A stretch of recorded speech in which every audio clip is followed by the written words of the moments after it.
la Cour d'appel de Californie a statué, les sociétés de Michael Jackson font à nouveau face à des poursuites dans l'affaire des soupçons d'abus sexuels de la star contre deux plaignants, Wade Robson et James Safe Sugar.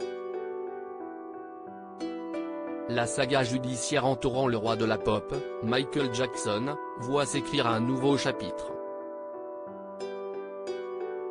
À la surprise générale, la Cour d'appel de Californie a renversé sa précédente décision et a rouvert la voie pour un nouveau procès contre les sociétés de la star. En effet, en 2020 et 2021, un juge avait estimé que ces sociétés n'avaient pas de responsabilité de protéger les plaignants, Wade Robson et James Safe Sugar. Mais une cour d'appel de Californie a permis aux deux plaignants de retrouver espoir. En effet, les deux hommes, actuellement dans la quarantaine, assurent que Michael Jackson les a agressés sexuellement lors de leur séjour à Neverland à la fin des années 1980 et au début des années 1990.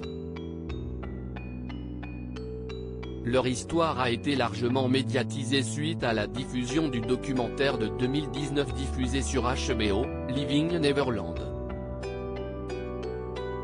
À l'époque, la famille Jackson avait fermement réfuté ces allégations, qualifiant le documentaire de lynchage public. Aujourd'hui, un nouveau procès pourrait donc être imminent. Un long combat judiciaire. La trajectoire des poursuites a été tumultueuse. Alors que le juge n'était pas de leur côté il y a 2 ans, ce 18 août 2023, tout a changé. La Cour d'appel a répondu favorablement aux demandes de Wade Robson et James Safe Sugar, relevant qu'une société qui facilite l'abus sexuel d'enfants par l'un de ses employés n'est pas exonérée de l'obligation de protéger ses enfants simplement parce qu'elle appartient exclusivement à l'auteur de l'abus. En d'autres termes, le fait que les entreprises appartiennent à la star ne les dégage pas de leurs responsabilités.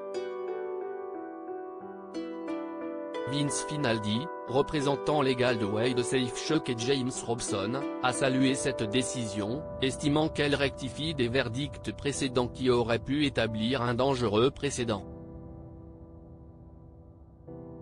De l'autre côté, Jonathan Stein-Sapir, avocat de la succession de Michael Jackson, reste fermement campé sur ses positions. Il reste convaincu de l'innocence de la star décédée, soulignant l'incohérence du discours des victimes avec les preuves crédibles existantes.